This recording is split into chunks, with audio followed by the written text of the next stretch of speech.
Assalamualaikum warahmatullahi wabarakatuh. Balik lagi dengan saya. Siap aja dah. Saya ingin ngevlog nih perjalanan saya nih dari Bekasi menuju ke Karawang.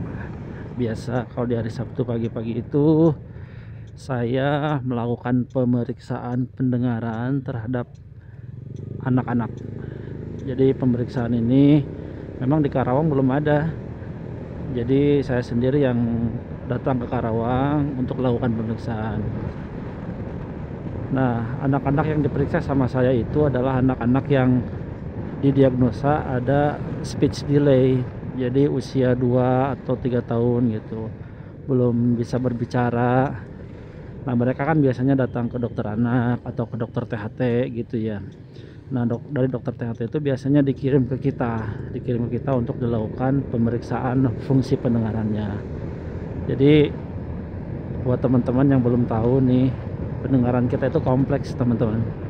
Jadi yang terlihat kan hanya daun kuping aja ya sama lubangnya gitu. Padahal sebenarnya kalau ke dalamnya itu sangat rumit gitu. Jadi dari mulai lubang telinga sampai dengan batang otak gitu ya, itu adalah sistem pendengaran gitu.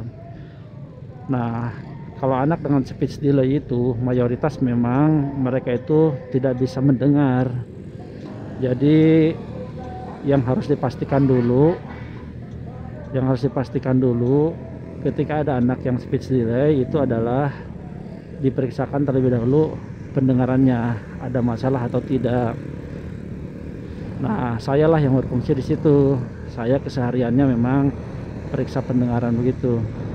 Kalau anak speech delay kemudian diperiksa pendengarannya ada gangguan dengar, nah penanganannya lain nanti gitu. Dan perlu teman-teman ketahui nih gitu, semakin dini pemeriksaan pendengaran itu akan semakin bagus. Kenapa begitu? Karena akan memudahkan proses rehabilitasinya. Perlu teman-teman ketahui lagi bahwa ketika ketika anak-anak itu menderita gangguan dengar, dia tidak akan bisa berbicara sampai dewasa nanti. Karena kita berbicara begini itu karena kita meniru. Kalau pendengaran kita berfungsi dengan baik, ya anak-anak kita akan berbicara dengan baik juga gitu. Jadi sangat vital fungsi pendengaran itu. Oleh karena itu ada usianya gitu ya, belajar bicara dan bahasa itu. Yaitu dia dimulai dengan dalam kandungan tuh udah denger kalau anak itu ya, mulai dari kandungan itu udah denger gitu. Jadi ketika ada masalah pendengaran ya anak itu tidak punya informasi yang masuk melalui telinga. Nah, kalau dibiarkan sampai dengan dewasa, itu akan susah untuk direhabilitasi. Kalau masih anak-anak itu relatif lebih gampang. Contoh begini deh ya. Anak itu ketika diketahui ada gangguan dengar pada usia 6 bulan, kemungkinan besar untuk dia bisa ngomong normalnya itu akan sangat tinggi. Berbeda halnya dengan anak yang baru diketahui ada gangguan dengar itu di usia 7 tahun, 8 tahun, bahkan 5 tahun gitu. Itu akan agak sulit gitu. Karena syarat-syarat untuk belajar berbicara gitu ya, atau fungsi berbicaranya itu akan semakin kaku lah, istilah awamnya begitu ya, akan semakin kaku gitu. Jadi lebih kecil di rehabilitasi itu lebih bagus gitu ya. Oke. Tapi kali ini saya sebenarnya tidak ingin ngomongin masalah itu ya gitu. Saya ingin ngomongin masalah perjalanan saya aja ini ke Karawang nih gitu. Mungkin bagi sebagian teman-teman nih, Bekasi Karawang itu jauh ya, itu jauh. Jadi saya itu menempuh 44 km. Nah, kadang bisa ditempuh dalam waktu sejam, kadang sejam setengah. Nah, kadang juga 2 jam, tergantung mood lah. Ketika memang saya perlu cepet ya saya cepet, kalau enggak ya santai begini nih gitu, sambil ya menikmati aja udah gitu. Menikmati apa yang Allah berikan kepada kita, menikmati alamnya gitu ya. Walaupun banyak sekali mallnya kanan kiri ya, tapi ya disyukuri aja deh gitu.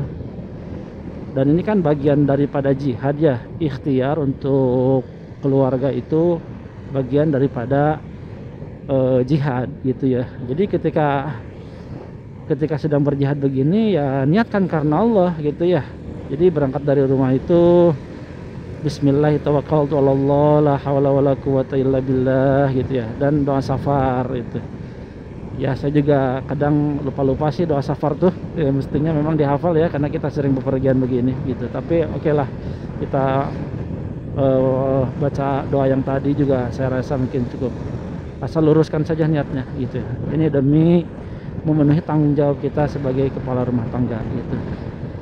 Oke teman-teman, ya ini kalau perjalanan santai begini lama nih gitu ya. Ini aja baru sampai Bulak Kapal nih, sampai Bulak Kapal ya, begini aja.